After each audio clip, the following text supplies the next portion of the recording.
9 kita menganut sistem demokrasi parlementer. 59 60 kita menganut sistem demokrasi terpimpin. Lalu kemudian berikutnya masuk sistem demokrasi Pancasila di era Orde Baru.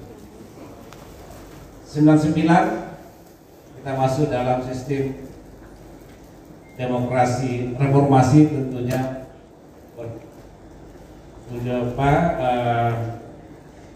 patokan pada Pancasila dan Undang-Undang Dasar.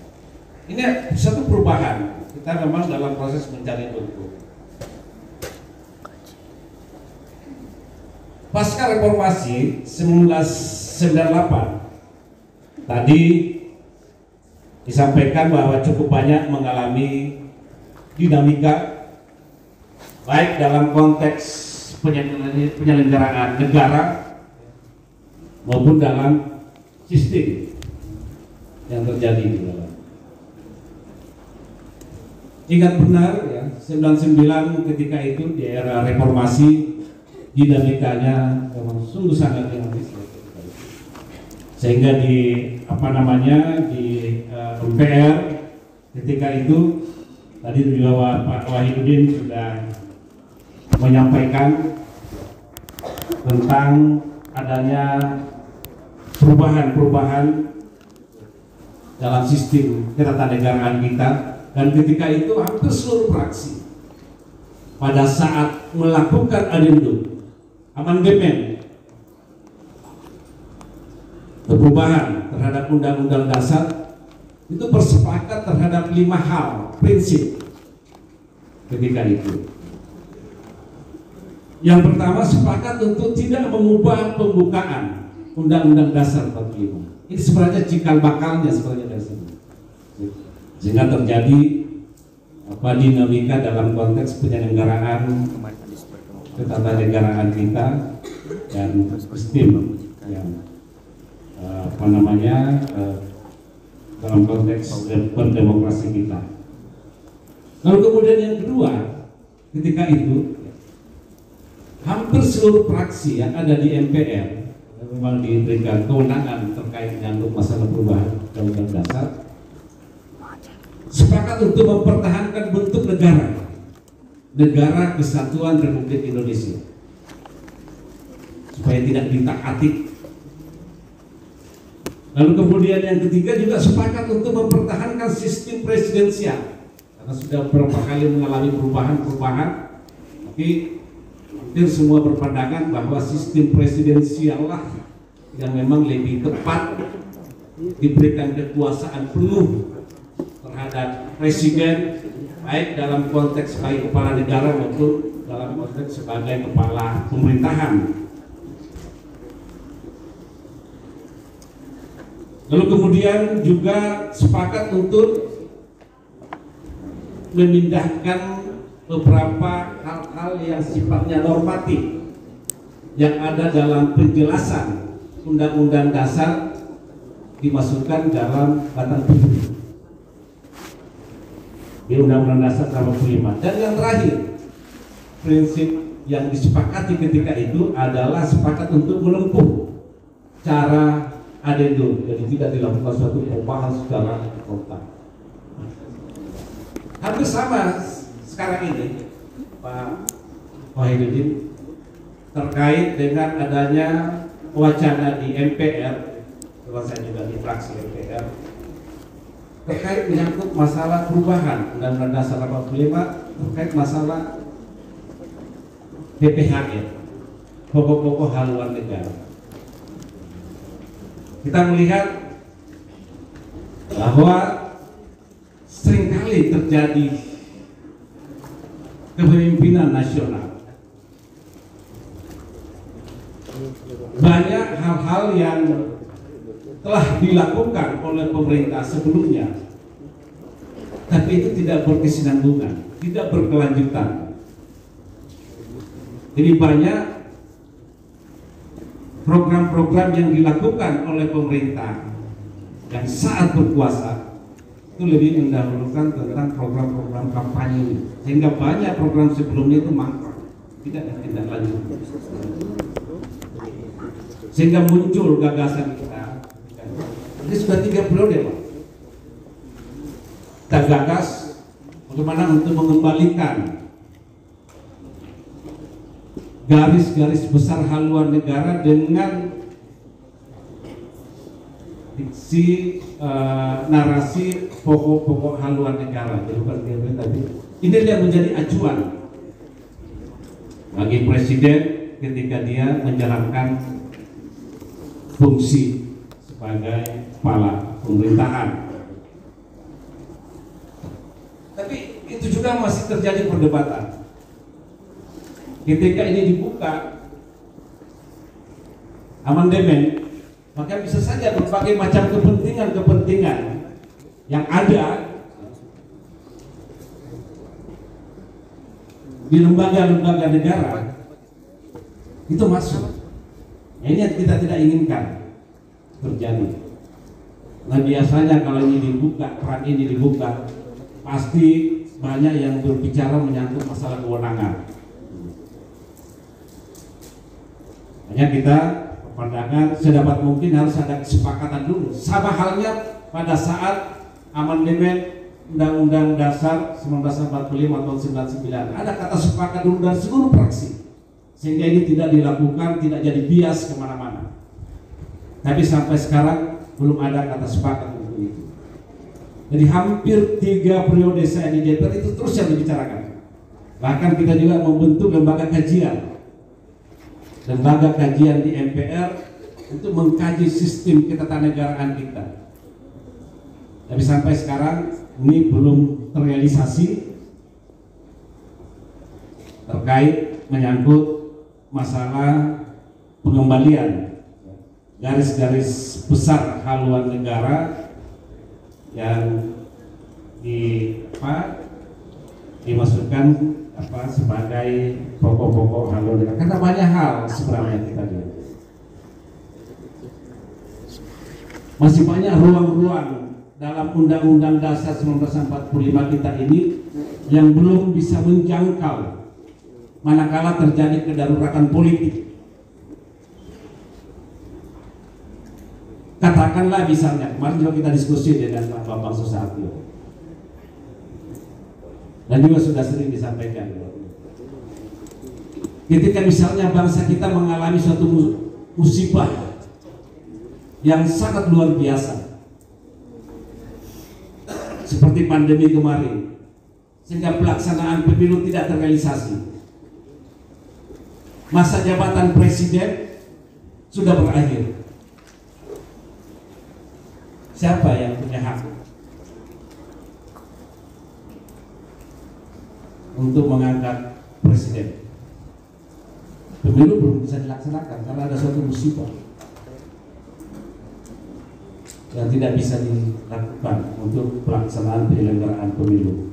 Sementara masa jabatan presiden dengan sendirinya juga masa jabatan para kabinetnya itu sudah berakhir karena kabinet diangkat. Biasanya kalau presiden berhalangan itu diwakili oleh presiden berakhir, wakil presiden berakhir masa jabatannya, dengan sendirinya para kabinetnya, para menterinya juga berakhir. Siapa punya kewenangan? Nah, ini yang kita pikirkan, bahwa ada ruang-ruang sebenarnya dalam Undang-Undang Dasar 45 kita. Ketika kita mengalami kedaruratan politik, siapa yang punya kewenangan? Nah, ini juga masih bahan diskusi kita di di MPR, bagaimana untuk mengatasi ketika terjadi hal-hal seperti itu. Baik Bapak Ibu sekalian yang saya hormati, saya kira diskusi kita saya lebih fokus menyangkut evaluasi pelaksanaan pemulihan secara langsung pasca perubahan Undang-Undang Dasar 1945. Tadi saya sudah sampaikan bahwa pada pasca reformasi 98 cukup banyak tuntutan ketika itu untuk sistem berdemokrasi kita, dengan berbagai macam persoalan yang dihadapi pada zaman Orde Baru. Sedapat mungkin ini bisa diatasi dalam konteks berbangsa dan bernegara dengan amandemen terhadap Undang-Undang Dasar 1945. Seperti tersumbatnya saluran partisipasi masyarakat dalam berbagai aspek. Ketika zaman Orde Baru menyampaikan aspirasi itu betul-betul dianggap tabu. Karena begitu kuatnya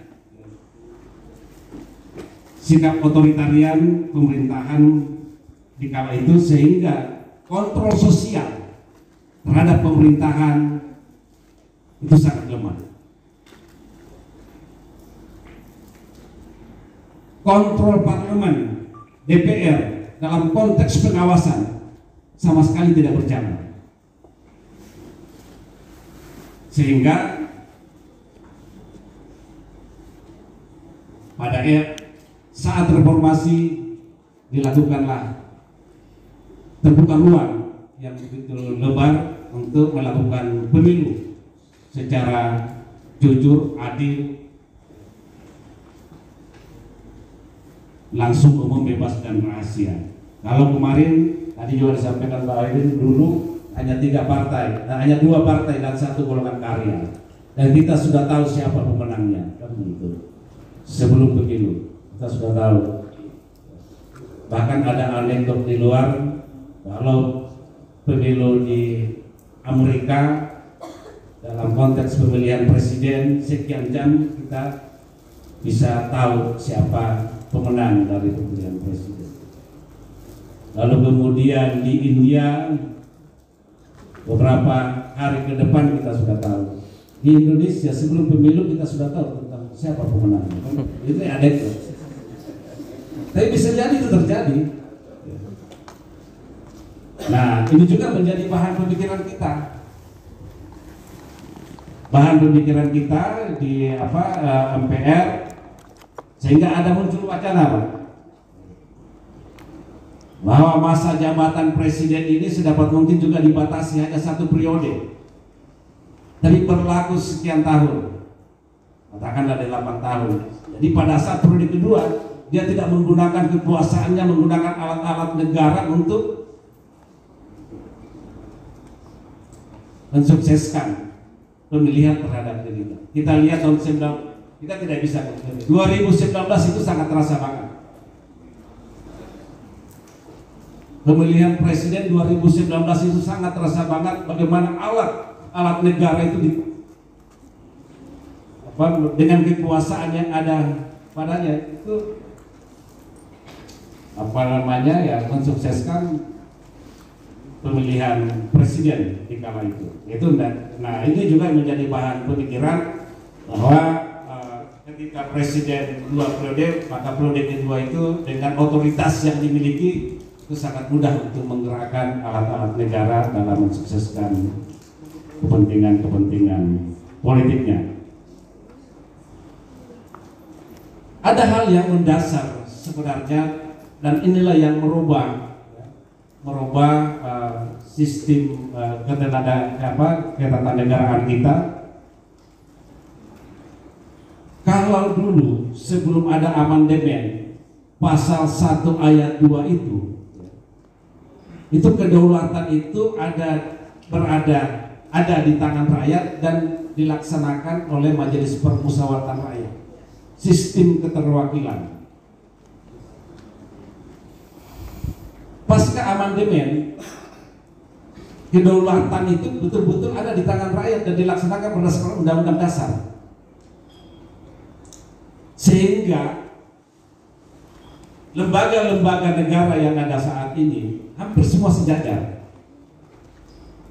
sebagai lembaga tinggi negara. MPR yang dulunya sebagai lembaga tertinggi negara dengan kewenangan yang dimiliki mengangkat dan memberhentikan presiden, mengubah undang-undang dasar dan sebagainya, itu hampir sama sekali sama posisinya sebagai lembaga tinggi negara, sehingga fungsi MPR saat ini hanya satu kali dalam setahun itu hanya mendengarkan laporan pertanggungjawaban presiden kepada rakyat lewat sidang umum MPR. Karena pertanggungjawaban presiden itu bukan lagi kepada MPR, tapi langsung kepada rakyat. Salurannya lewat sidang tahunan MPR itu di hadapan MPR, tapi bukan pertanggungjawaban, hanya laporan terhadap kinerja lembaga-lembaga tinggi negara yang diwakili oleh presiden. Itulah kadang sidang tahunan bersama antara MPR, DPD, dan DPR, di mana ruang itu dimanfaatkan oleh presiden untuk menyampaikan laporan pertanggungjawaban lembaga-lembaga tinggi negara. Jadi tidak ada lagi karena sistem presidensial kita itu memang diberikan ya, kewenangan pada presiden.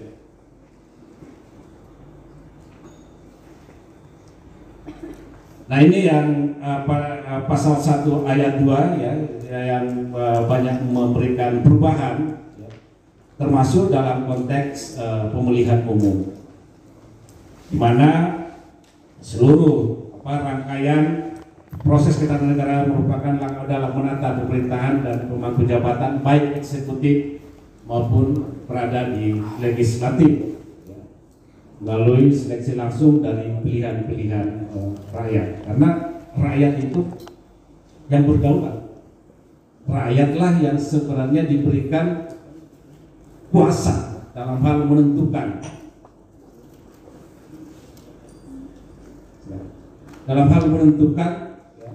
pilihan-pilihannya untuk menata baik yang ada keterwakilan di lembaga legislatif maupun yang ada di eksekutif.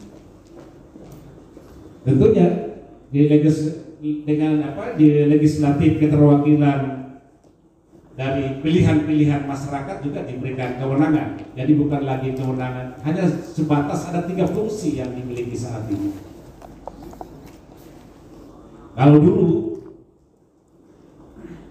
fungsi-fungsi di DPR itu memang cukup kuat, tapi sekarang dengan berbagai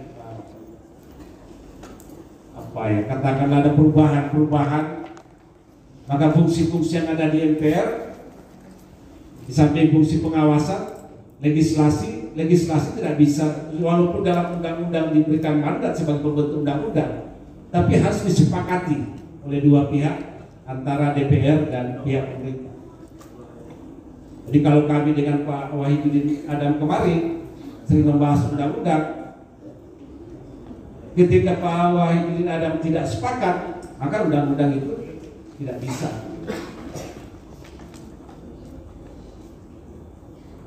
Jadi harus ada kesepakatan antara kedua belah pihak, baik DPR maupun pihak pemerintah, sehingga undang-undang itu bisa direalisasikan. Begitu pula terkait masalah fungsi anggaran. Sekarang sebelum ada putusan Mahkamah Konstitusi menyangkut masalah kewenangan sampai pembahasan kesatuan 3, kita DPR itu bisa melihat ini uang rakyat ini. Dulu saya masih alami itu periode pertama saya, terus tebalnya mana kita pelototin ini anggaran ini masuk ke dapil saya, apa yang mau dibangun dan sebagainya diarahkan kemana, itu kita bisa lihat dari kementerian dan lembaga. Sekarang enggak, hanya gelondongan aja, sekian ratus triliun ini, lalu kemudian diberikan kewenangan kepada kementerian lembaga untuk mengatur sendiri. Jadi kita hanya melihat gelondongannya, tapi kita tidak tahu apa yang akan dibelanjakan dari uang rakyat ini. Nah ini yang sering sekali memang di DPR juga hanya menerima laporan dari hasil BPK ya. Seperti kemarin tahun 2022 cukup banyak ya, anggaran-anggaran yang ada di kementerian dan lembaga menjadi temuan dan kita tidak bisa melakukan fungsi pengawasan secara maksimal ya, terhadap dana-dana rakyat untuk dibelanjakan baik di kementerian maupun di lembaga negara.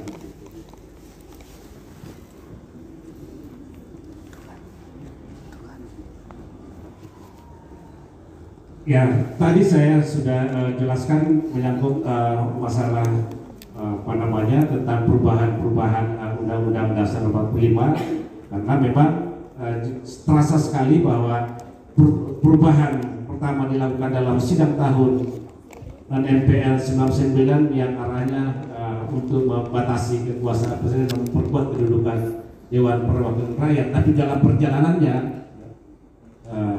hampir dikatakan bahwa justru dengan sistem presidensial yang dimiliki oleh presiden saat ini itu sungguh sangat kuat ya. Fungsi-fungsi yang ada di DPR saat ini ya saya anggap bukan juga kayak di zaman Orde Baru hadir datang duduk dia, tidak dalam konteks itu, tapi terasa bahwa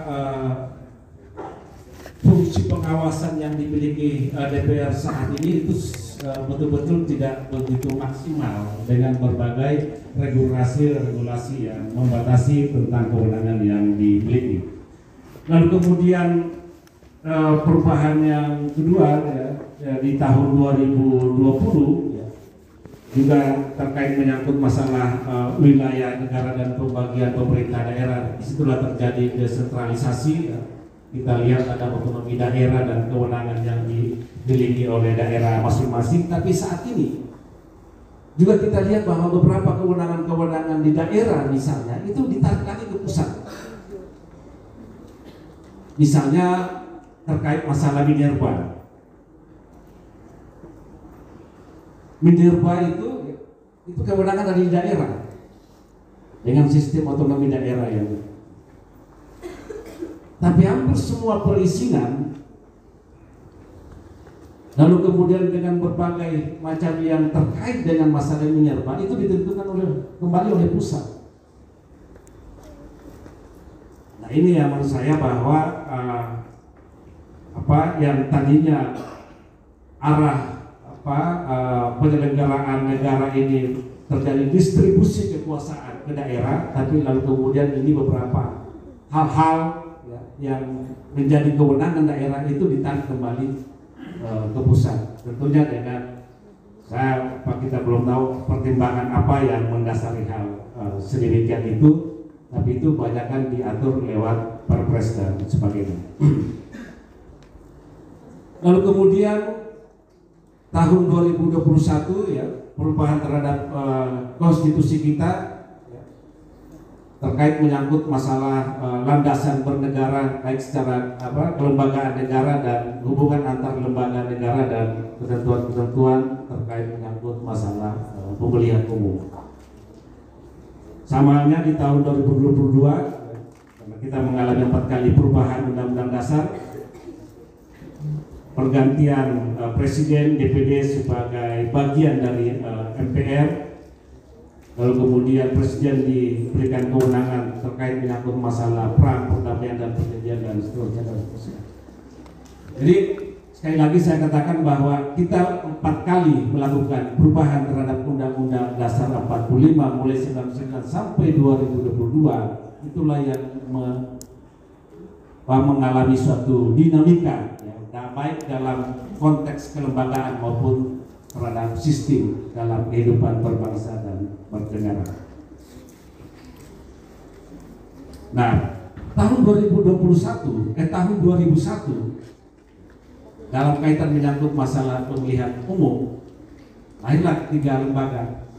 Ada namanya Bawaslu, ada namanya KPU, lalu kemudian juga DKPP dengan kewenangan yang masing-masing.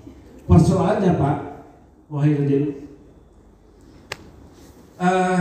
kewenangan yang ada di Bawaslu baik menyangkut masalah sengketa maupun terkait menyangkut masalah proses terhadap pemilu, ini juga belum, kalau di Mahkamah Konstitusi kan menyangkut masalah hasil pemilu yang menjadi kewenangan Mahkamah Konstitusi. Akan tetapi hasil itu juga didasari pada suatu proses, kan begitu.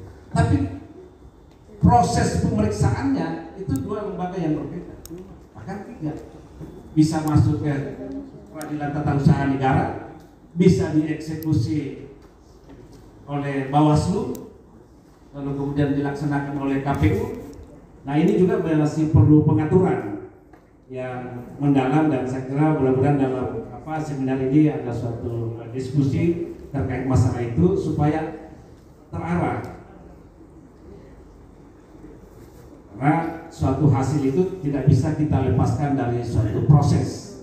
Ini ternyata dengan kewenangan yang dimiliki itu bisa dieksekusi lewat Bawaslu, bisa juga lewat peradilan tata usaha negara. Hasilnya itu kewenangan di Mahkamah Konstitusi. Jadi Mahkamah Konstitusi hanya diberikan kewenangan terhadap hasil, tapi tidak melihat suatu proses.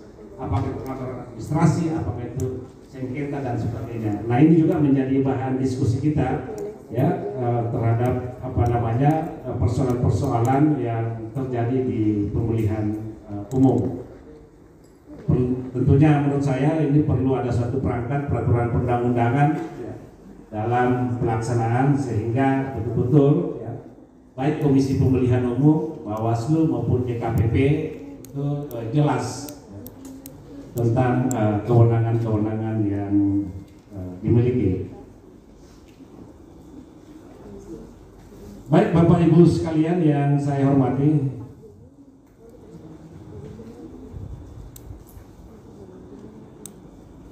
ada beberapa hal ya yang juga menjadi perhatian kita, bagaimana agar suatu dan sering sekali disampaikan oleh Pak Wahidudin ketika kita membahas suatu undang-undang, suatu pandangan yang sering kita disampaikan di DPR ya, di Komisi 3 pada kita melakukan pembahasan bahwa suatu peraturan perundang-undangan itu memiliki ciri-ciri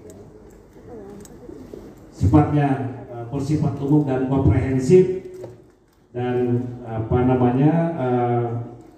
merupakan punya dampak kebaikan dan sifat-sifat khusus yang terbatas, bersifat universal, lalu kemudian memiliki kekuatan dan mengkoreksi atau memperbaiki ya terhadap peraturan-peraturan sebelumnya. Nah, saya kira ketika kita punya keinginan ya, dalam melakukan suatu perbaikan terhadap regulasi terkait menyangkut masalah sengketa begini,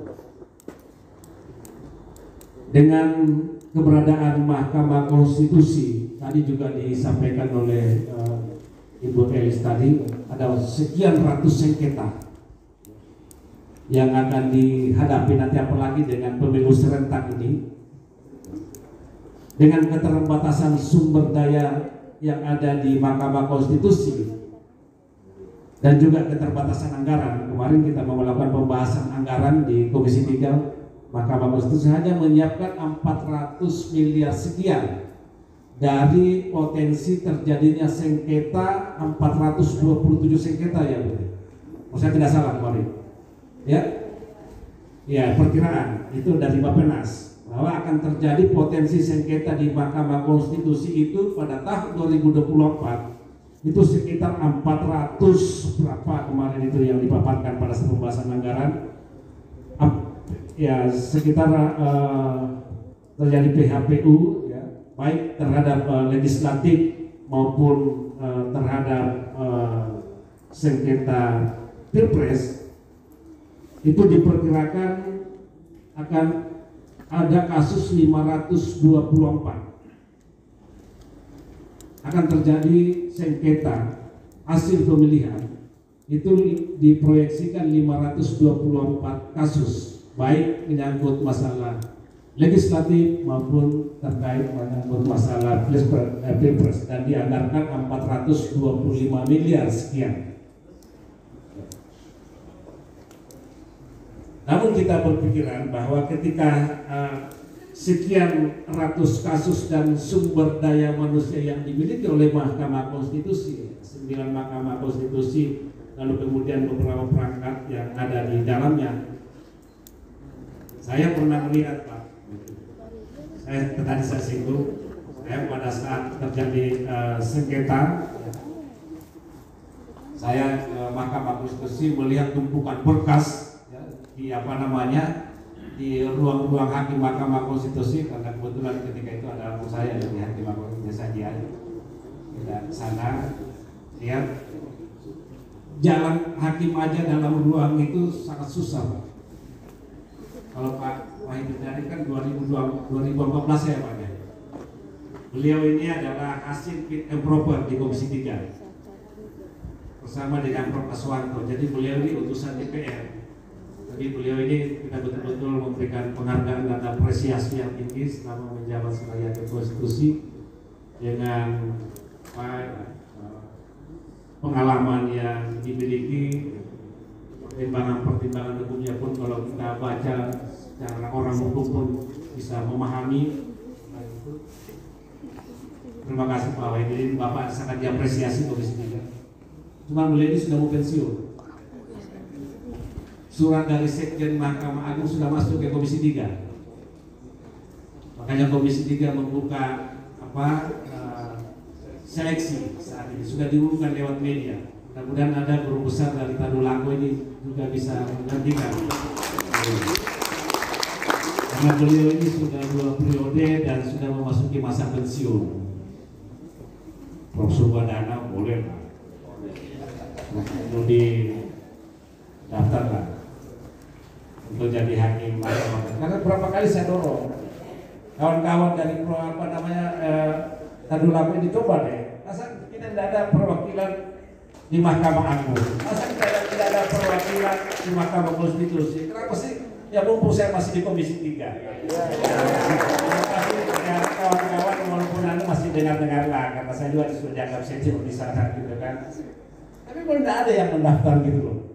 Banyak dari Sulawesi Selatan, banyak dan sebagainya.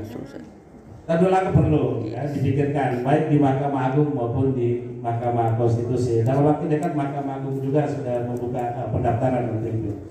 Nah kembali saya melihat bahwa dengan keterbatasan sumber daya yang di Mahkamah Konstitusi ini, dengan sengketa yang akan terjadi, apakah tidak perlu kita diskusikan membentuk suatu peradilan khusus menyangkut masalah pemilu? Walaupun memang itu sudah pernah di undang-undang itu tapi dibatalkan oleh Mahkamah Konstitusi. Karena apa? Kita cantumkan dalam undang-undang itu, tapi lalu kemudian Mahkamah Konstitusi membatalkan tentang wacana munculnya peradilan khusus terkait menyangkut masalah pemilu.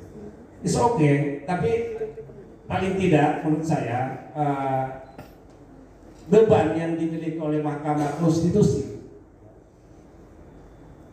itu sungguh sangat berat dengan waktu yang sangat sempit, ya harus memutus satu sengketa dengan jumlah kasus yang begitu besar.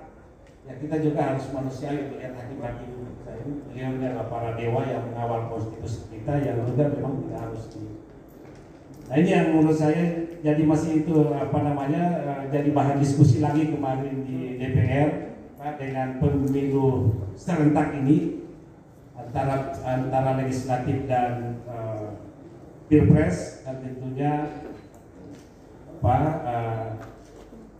sengketa-sengketa terhadap hasil itu juga akan semakin banyak untuk masuk di Mahkamah Konstitusi. Baik, waktu saya cukup ya, sudah diingatkan oleh moderator. Terima kasih Bapak Ibu sekalian, suatu kehormatan bagi saya berada di tengah Bapak Ibu Sivitas Akademika Tadulako. Walaupun kemarin saya sempat telepon adekan karena saya lagi dirawat di rumah sakit Pak Timur Indah, ada jalan Pak Dekan apa boleh zoom, sudah hadir lah. Sebentar, harus dulu bersama Pak Dekan.